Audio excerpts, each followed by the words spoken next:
भागवत पुराण तृतीय स्कंद 32वां अध्याय। धूम मार्ग और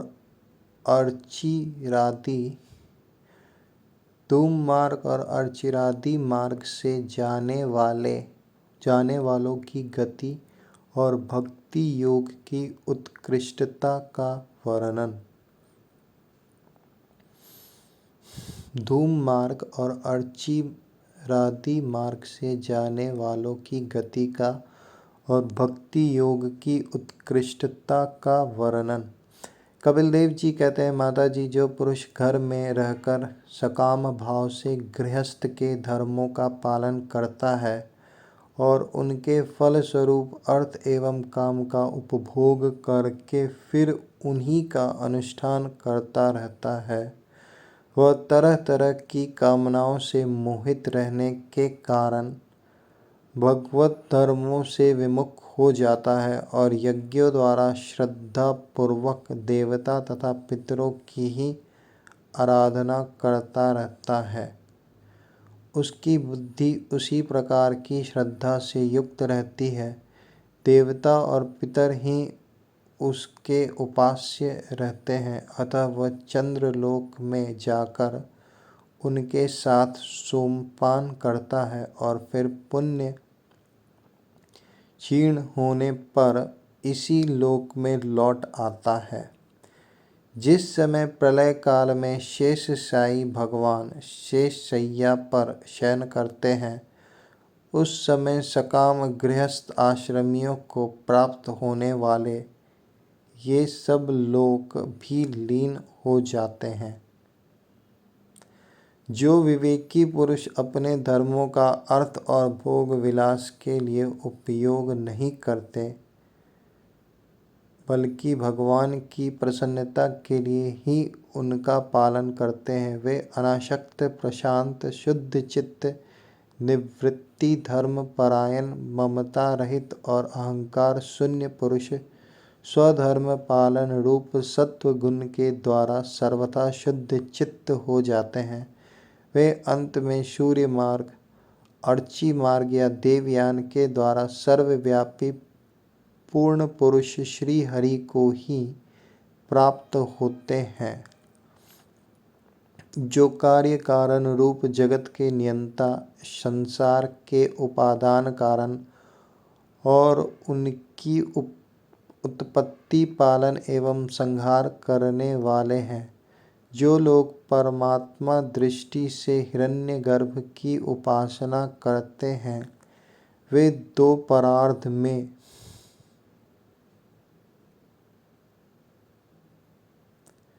होने वाले ब्रह्मा जी के प्रलय पर्यंत उनके सत्यलोक में ही रहते हैं।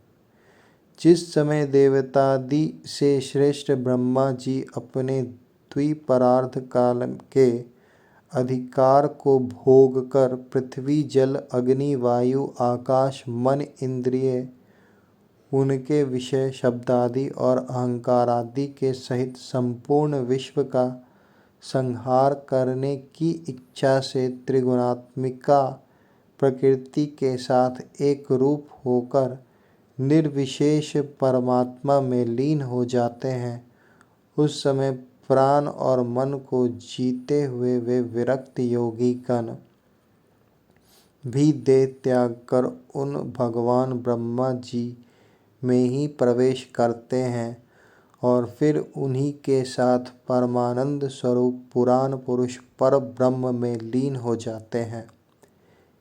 इससे पहले वे भगवान में लीन नहीं हुए, क्योंकि अब तक उनमें अहंकार शेष था।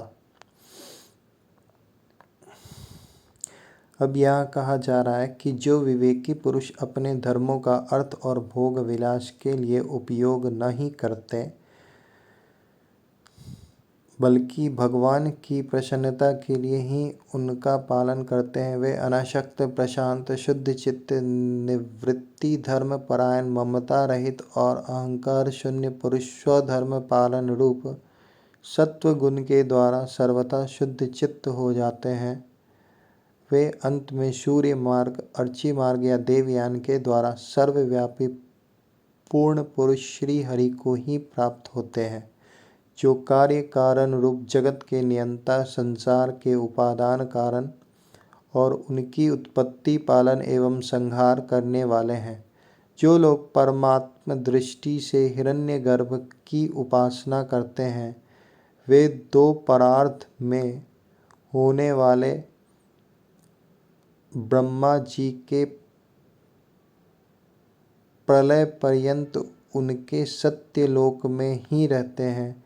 जिस समय देवतादि से श्रेष्ठ ब्रह्मा जी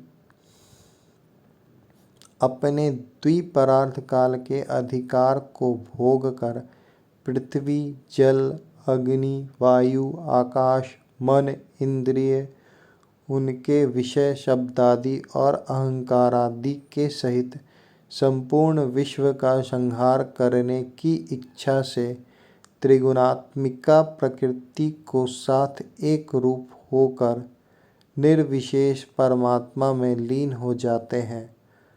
उस समय प्राण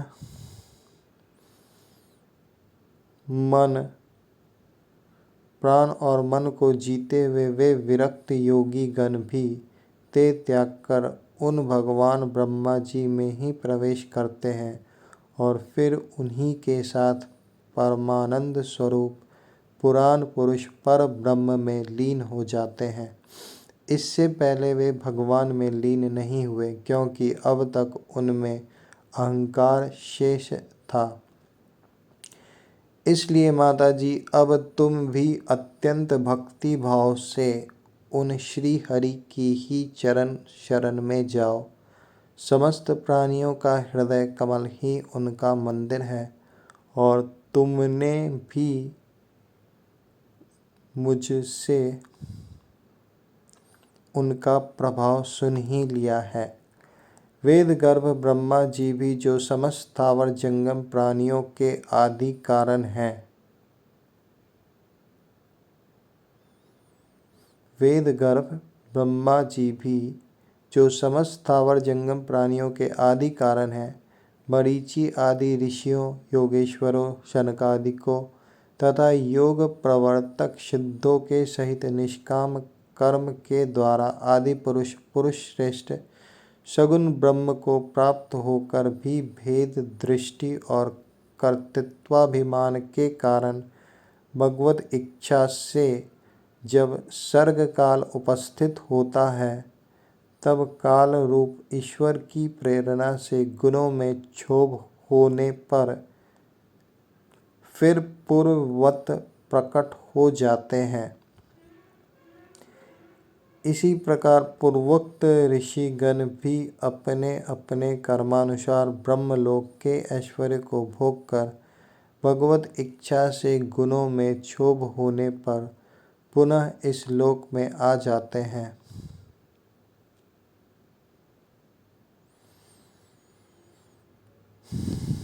जिनका चित्त इस लोक में आसक्त है और जो कर्मों में श्रद्धा रखते हैं, वे वेद में कहे हुए काम्य और नित्य कर्मों का सांगोपांग अनुष्ठान करने में ही लगे रहते हैं। उनकी बुद्धि रजोगुण की अधिकता के कारण कुंठित रहती है। हृदय में कामनाओं का जाल फैला रहता है और इंद्रियां उनके वश में नहीं होती।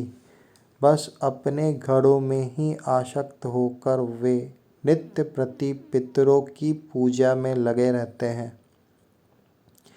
ये लोग अर्थ, धर्म और काम के ही परायण होते हैं। इसलिए जिनके महान पराक्रम अत्यंत कीर्तनीय हैं, वे भव भयहारी श्री मधुसूदन भगवान की कथा वार्ताओं से तो ये विमुख ही रहते हैं। हाय विष्ठा भोजी कुकर शुकर आदि जीवों के विष्ठा चाहने के समान जो मनुष्य भगवत कथा अमृत को छोड़कर निंदित विषय वार्ताओं को सुनते हैं, वे तो अवश्य ही विधाता के मारे हुए हैं। उनका बड़ा ही मंद भाग्य है। गर्भाधान से लेकर अंत्येष्टि तक सब संस्कारों को विधि पूर्वक करने वाले ये सकाम कर्मी सूर्य से दक्षिण ओर के पितृयान या धूम मार्ग से पितृश्वर अर्यमक के लोक में जाते हैं और फिर अपनी ही संतति के वंश में उत्पन्न होते हैं। माता जी पितृलोक के भोग लेने पर जब उनके पुण्य क्षीण हो जाते हैं तब देवता लोग उन्हें वहाँ के ऐश्वर्य से च्युत कर देते हैं और फिर उन्हें विवश होकर तुरंत ही इस लोक में गिरना पड़ता है। इसलिए माता जी जिनके चरण कमल सदा भजने योग्य हैं, उन भगवान का तुम उन्हीं के गुणों का आश्रय लेने वाली भक्ति के द्वारा सब प्रकार से मन, वाणी और शरीर से भजन करो। भगवान वासुदेव के प्रति किया हुआ भक्ति योग तुरंत ही संसार से वैराग्य और ब्रह्म साक्षात्कार रूप ज्ञान की प्राप्ति करा देता है। वस्तुतः सभी विषय भगवत रूप होने के कारण समान है, अतः जब इंद्रियों की वृत्तियों के द्वारा भी भगवत भक्त का चित्त उनमें प्रिय अप्रिय रूप विषमता का अनुभव नहीं करता, सर्वत्र भगवान का ही दर्शन करता है, उसी समय वह संग रहित सब में समान रूप से स्थित, त्याग और ग्रहण करने योग्य, दोष और गुणों से रहित, अपनी महिमा में आरूढ़ अपने आत्मा का ब्रह्म रूप से साक्षात्कार करता है। वही ज्ञान स्वरूप है, वही पर ब्रह्म है, वही परमात्मा है, वही ईश्वर है, वही पुरुष है, वही एक भगवान स्वयं जीव शरीर विषय इंद्रियों आदि अनेक रूपों में प्रतीत होता है।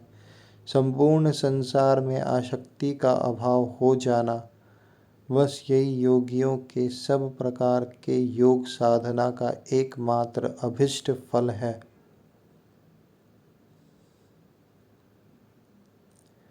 ब्रह्म एक है, ज्ञान रूप और निर्गुण है, तो भी वह ब्रह्म वृत्तियों वाली इंद्रियों के द्वारा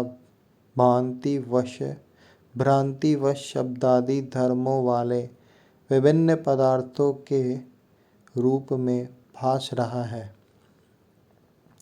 जिस प्रकार एक ही परब्रह्म महत्तत्व वैकारिक, राजस और तामस तीन प्रकार का अहंकार पंच महाभूत एवं 11 इंद्रिय रूप बन गया है और फिर वही स्वयं प्रकाश इनके संयोग से जीव कहलाया है, उसी प्रकार उस जीव का शरीर रूप यह ब्रह्मांड भी वस्तुतः ब्रह्म ही है, क्योंकि ब्रह्म से ही इसकी उत्पत्ति हुई है। किंतु इसे ब्रह्म रूप वही देख सकता है जो श्रद्धा, भक्ति और वैराग्य तथा निरंतर के योगाभ्यास के द्वारा एकाग्र चित्त और असंग बुद्धि हो गया है। पूजनीय माता जी, मैंने तुम्हें यह ब्रह्म साक्षात्कार साधन रूप ज्ञान सुनाया। इसके द्वारा प्रकृति और पुरुष के यथार्थ स्वरूप का बोध हो जाता है। देवी, निर्गुण ब्रह्म विषयक ज्ञान योग और मेरे प्रति किया हुआ भक्ति योग, इन दोनों का फल एक ही है, उसे ही भगवान कहते हैं। जिस प्रकार रूप, रस एवं गंध आदि अनेकों गुणों का आश्रयभूत एक ही पदार्थ भिन्न भिन्न इंद्रियों द्वारा विभिन्न रूप से अनुभूत होता है, वैसे ही शास्त्र के विभिन्न मार्गों द्वारा एक ही भगवान की अनेक प्रकार से अनुभूति होती है। नाना प्रकार के कर्म कलाप, यज्ञ, दान, तप, वेदाध्ययन, वेद विचार, मीमांसा, मन और इंद्रियों के संयम, कर्मों के त्याग, विविध अंगों वाले योग, भक्ति योग, निवृत्ति और प्रवृत्ति रूप सकाम और निष्काम दोनों प्रकार के धर्म, आत्म तत्व के ज्ञान और दृढ़ वैराग्य, इन सभी साधनाओं से सगुण निर्गुण रूप स्वयं प्रकाश भगवान को ही प्राप्त किया जाता है। माता जी सात्विक, राजस, तामस और निर्गुण भेद से 4 प्रकार के भक्ति योग और जो प्राणियों के जन्मादि विकारों का हेतु है तथा जिसकी गति जानी नहीं जाती, उस काल का स्वरूप मैं तुमसे कह ही चुका हूँ। देवी, अविद्या जनित कर्म के कारण जीव की अनेकों गतियाँ होती हैं। उनमें जाने पर वह अपने स्वरूप को नहीं पहचान सकता। मैंने तुम्हें जो ज्ञानोपदेश दिया है उसे दुष्ट, दुर्विनीत, घमंडी, दुराचारी और धर्मध्वजी दंभी पुरुष को नहीं सुनना चाहिए। जो विषय लोलुप हो, गृहासक्त हो, मेरा भक्त न हो अथवा मेरे भक्तों से द्वेष करने वाला हो, उसे भी इसका उपदेश कभी ना करें। जो अत्यंत श्रद्धालु, भक्त, विनयी, दूसरों के प्रति दोष दृष्टि न रखने वाला, सब प्राणियों से मित्रता रखने वाला, गुरु सेवा में तत्पर, ब्रह्म विषयों में अनासक्त, शांतचित्त, मत्सर शून्य और पवित्र चित्त हो तथा मुझे परम प्रियतम मानने वाला हो, उसे इसका अवश्य उपदेश करें। माँ, जो पुरुष मुझ में चित्त लगाकर इसका श्रद्धापूर्वक एक बार भी श्रवण या कथन करेगा, वह मेरे परम पद को प्राप्त होगा।